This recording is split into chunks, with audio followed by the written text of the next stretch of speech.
Welcome to your weekly program, Bilahdan, a show with an accent for those without one. District 5, really getting a lot of attention from the media. Keith Ellison is leaving his office, so a lot of people think he, the right person or the right candidate for the Democratic Party. So we have 5 candidates from the Democratic Party that they think they are the right, or they have the right agenda or the right vision for this office. Keith Ellison, a big shoes to fill, the very progressive from the Democratic Party, and he has other ambition running for Attorney General and leaving this office promptly. And we have here Jamal Abdulahi, and he's a business entrepreneur, electric engineer. He comes from a business background, but he wants to test the water in politics and see what he can do. He can fix things. He used to fix things in business, private business. He can fix it in politics. Welcome to Bilahdan, Jamal. Well, thank you. You have a different background than I think the other 4 or 5. So tell us a little bit about your background and why you're running for this office. Where we have Ilhan Omar. She's a woman. She's a Somali. She was an immigrant. She's black. She got it all. I mean, a lot of things going for her as far as the Democratic platform is. So why do you think you and your platform and that you can do a better job for this district? Well, thank you. Thank you for having me, and hello to your audience, Ahmed. First of all, before I get to the questions that you asked, there is no front runner in this race. The bottom line is I think there was a poll that she was ahead of there is no empirical data. Yeah. There is no a scientific poll done. But obviously there's a lot of perceptions. And the only poll that really matters is the one that voters rendered on August 14th. Now, I'm running because I provide alternative to the residents of 5th Congressional District. In my view, there are 2 buckets of people. There are the career politicians, folks that are on the career track. They tend to go from one office to the next, and the folks that are running seem to be arguing that because they've been in either a state rep or a state senator, somehow that is in a stepping stone to Congress. And I think that's ludicrous. Yeah. And I provide an alternative. I bring in 2 types of experiences, as you already alluded to. But Ilhan hardly is an establishment. As you alluded to already, I bring it in a private sector experience, as in a executive leader, but also a community organizer who actually spent a lot of time at the state capitol pushing legislations around healthcare and education and income inequality. And I'd like to talk about those in more detail, but that's the bottom line. And because you brought it up in defense of Ilhan, here's the point. The bottom line is, in 2016, when she was elected, there were a lot of excitements in our community, and that has evaporated almost immediately. For the 2 years that Ilhan Omar has been at the state capitol, there has been nothing of tangible results for this District 60B. There are 3 constituencies that live in that district. Okay, students, seniors, and Somalis. Nothing of results for the University of Minnesota.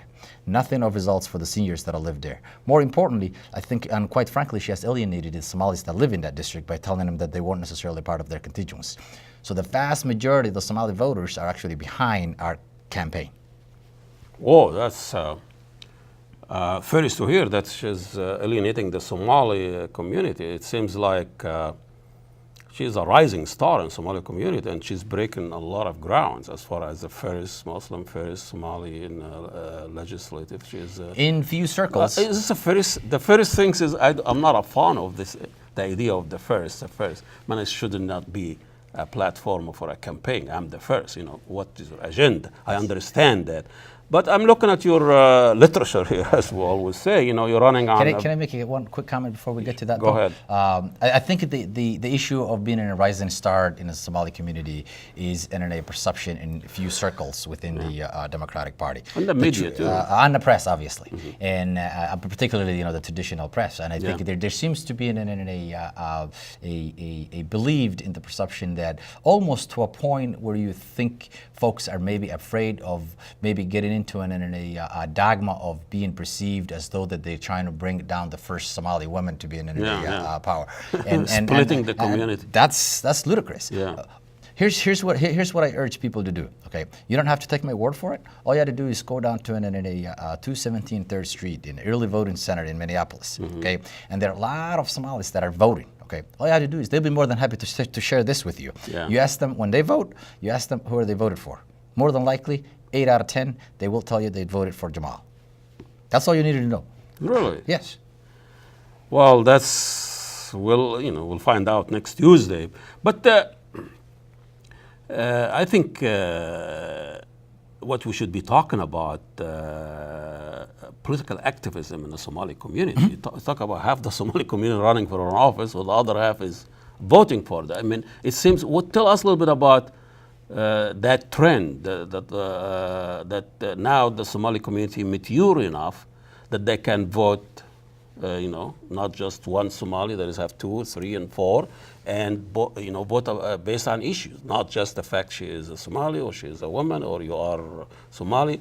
So tell us about political activism in the Somali community and how this is going to play out in a post, we have Islamophobia, we have Trump and all of this too. So what's driving all these trends? Absolutely, and I think the fact that a lot of Somalis and a lot of people in the Somali community are running for office is a good thing. Yeah. And it is a great thing, and it is a welcome phenomenon.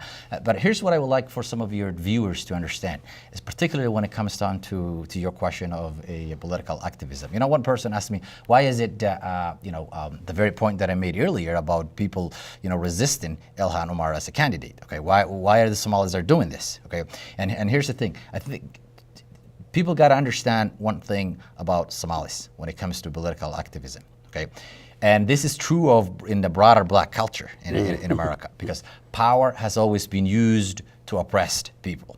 So when somebody says I'm a rising star, or a group is in a rising star, okay, the natural inclination in Somalis is to resist, because power has been always used to oppress people. Well, don't trust don't trust power. Yeah. Now, contrary to the majority culture or the white culture here, when people see someone on the ascendance or a group on the ascendance, the natural inclination is to hitch your wagon to that group or to that individual in order to achieve your objectives. These are two completely different views of power. Okay, it's not a cultural warfare. It's completely. So I think that's what people needed to understand, and it actually explains some of the phenomena of the community that is flocking into our campaign in this particular case. But in your community, it's not just all about the Somali. You have to appeal for non-Somali, and I don't think the inclination that there is a distinctive difference between Somali culture and the mainstream culture might not want to go that way. I think there's an it's like a first generation immigrants. There's a different perception of power, and how do you apply that power to actually accomplish good things? Yeah. That I think it's because there. It's not because they are Somali, because they are first immigrants. Immigrants have that, suspicion. Right. But I think and I don't want to. I want to get onto it in a running for the 5th Congressional District. But I think to your point, perhaps that's a different show. But I think these are people that experienced democracy, but also experienced dictatorship, and can speak to both of those phenomena. When you came from the business background and the private business, and you even in the industry, still us little bubble. I mean, you were in conglomerates, corporation. You came from establishment too, which is the Democratic Party. Usually, the platform is against that, military establishment and corporation. So you really making a big leap. Okay, so here's the thing. I've been very fortunate to find a robust career in the private sector, large corporations, conglomerates, as you point into, and find I've been very, very, very fortunate. But at the same time, I've been an activist and an active member of my community, and my mechanism, my vehicle through that has been the DFL Democratic Party. Okay, I was elected to the State Executive Committee twice, and I also established the Somali American DFL Caucus. But I think what's important is that how I apply the relationships that I developed through that activism and through that volunteer activities. I spent a lot of time at the state capitol and drafting legislations around healthcare and education and income inequality. And I want to tell you, one of the education bills that I actually sponsored and actually became a law. And that was every educator or education leader that you speak to will tell you about the achievement gap in a big school districts like Minneapolis and St. Paul and others. Okay, the most persistent, prevalent that it is pushing that problem even further and further is a lack of teachers of color in the classroom. And the engineering, the problem, model, exactly. The problem solver in me asked, why don't we do something about that? Why don't we solve that problem? So what I did was I worked with legislators and other, other leaders at the state capitol, and we established a program at Augsburg University to train inspiring teachers of East African descent to actually become a license and get their masters with the understanding that they will be working in the larger school districts like Minneapolis. Okay, and at that program, it has been established. It's up and running. But the sad part is that that program is actually underfunded. So there's actually a waiting list. And I think it is a shame that a program like that is underfunded with a state about $52 billion budget every 2 years. If I'm fortunate and I'm confident the residents of 5th Congressional District would give me their support on August 14th, programs like that as well as others, that's just an example, it's not the only one, as well as others, will be adequately funded from a federal standpoint. I'm looking here, you run on education, immigration, housing, and a very traditional Democratic issue. And it seems like within the Democratic Party there is a split, there is a conflict between traditional value of the Democratic Party, established value of education, healthcare, and all of that, and the progressive part or wing of the Democratic Party. And you can see that in New York, Alexandra one, she's a socialist in the Democratic Party, and that scares a lot of establishment in the Democratic Party.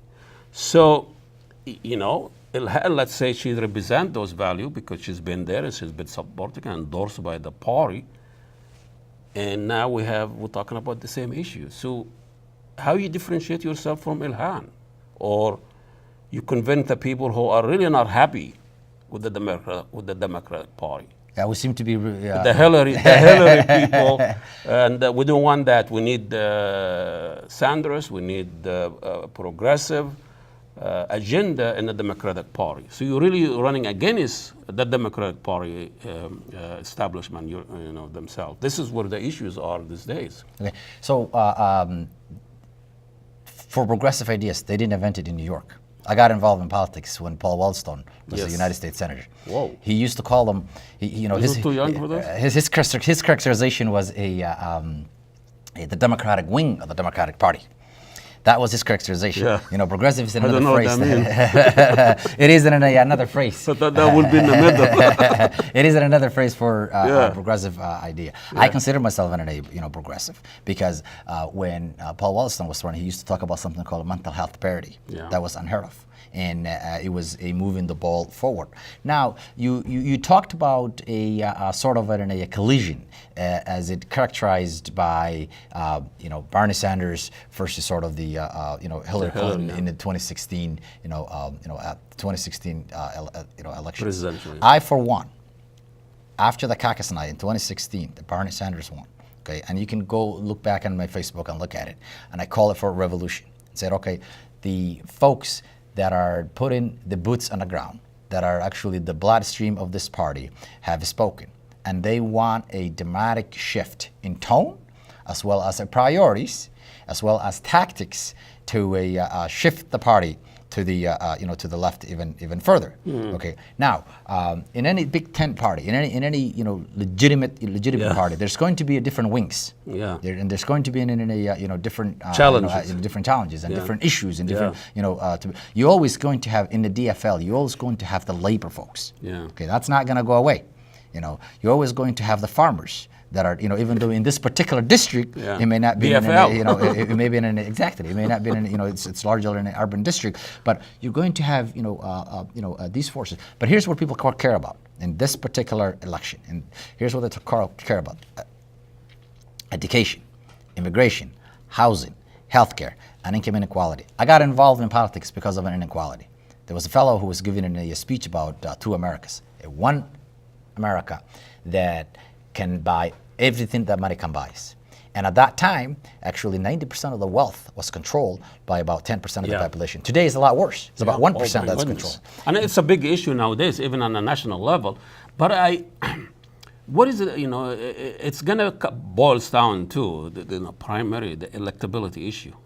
Okay. Is this going against you? No, not at all. So if you take it, because it's more of a perception too. It is a more of a perception in politics is a perception. Okay. Then there's something called a voter turnout. Yeah. Who shows up at the day of? Yeah. Because at the end of the day, they count ballots. Yeah. Okay. And and hopefully there is no Russian involvement.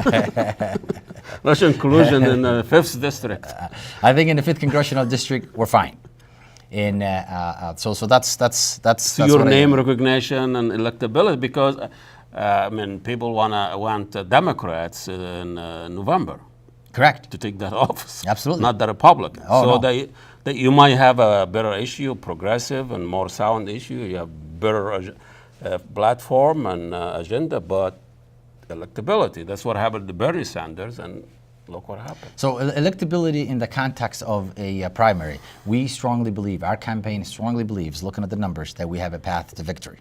Okay, and we're doing everything that we can. These literature that you're looking at, we're sending those out to voters. These issues are really resonating with them. It's a very nice looking flyer. Yes. I'm voting for this. Nice looking man, 5'3", 4" color. But how about the issue that really facing Somali community, and because it's a lot of them lives in the 5th districts, the Islamophobia, and now in the time of Trump, the guy thought the Somali are the problem in this country. I don't see a lot of talks about those particular issues, which is very charging, emotional issue in the Somali community. I think the issues the Somalis are faced in the 5th district are no different than what the rest of the folks who live in the district are facing when it comes to housing, when it comes to income inequality, when it comes to healthcare, access to healthcare. These are common issues. Now, because the Somalis happen to be Muslims, that there's a extra burden of being under scrutiny because of who they are, because of Islamophobia. You refer to the 2016 election when Donald Trump came to Minneapolis International Airport and called on the Somalis the problem of the greatest state of Minnesota, and that's ludicrous. Okay, and I think one of the underpinning of this campaign and underpinning of this election cycle is that how do we directly confront that? How do we directly challenge that? And I believe, after sitting down on August 14th, when I'm the a DFL nominee, that question will be answered. Because here's what I'm going to do. The very first thing that I do as a representative from the 5th Congressional District is to sponsor and introduce a legislation to impeach and remove Donald Trump from power. And I know, I know a lot of people. Comey was working on that. I know a lot of people may think that may be naive, but here's the motive, or here's the challenge. I know it takes 200. We'll have to win the November. Well, before you even get to the November, I think right now, people in Congress, career politicians, can do that. But they're not doing it because somehow they may think it may have a different reflection in the next election. And that's crazy. Okay? They should be thinking about doing the right thing, not necessarily how it may or may not be come across in an election characterization. So fire the liar. That will be your tag. Yes. Fire the liar. So it takes about 218 votes to move a legislation out of the House of Representatives. Okay, and so I understand that. And 218 votes, we're not there today. But after November, we may or we may not. That's what we're hoping, yeah. But I think regardless, I'm going to introduce this law for two reasons. A, it's going to change the conversation and it's going to take the fight to Donald Trump. Okay? Second thing that it's going to do is I am certain that a lot of other folks who are not fond of Donald Trump, but they're just looking for that right leadership to come across so they could come out of the woodwork and start following it and start supporting that legislation. I think it would be based on the turnout.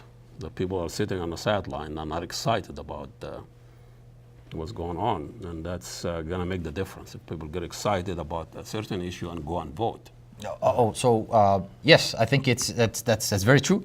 That's what we found in our our door knocks, and that's what we found it through our phone banking. Is that is that Jamal Abdulahi, you remind me of young Obama here, and it seems like, you never know.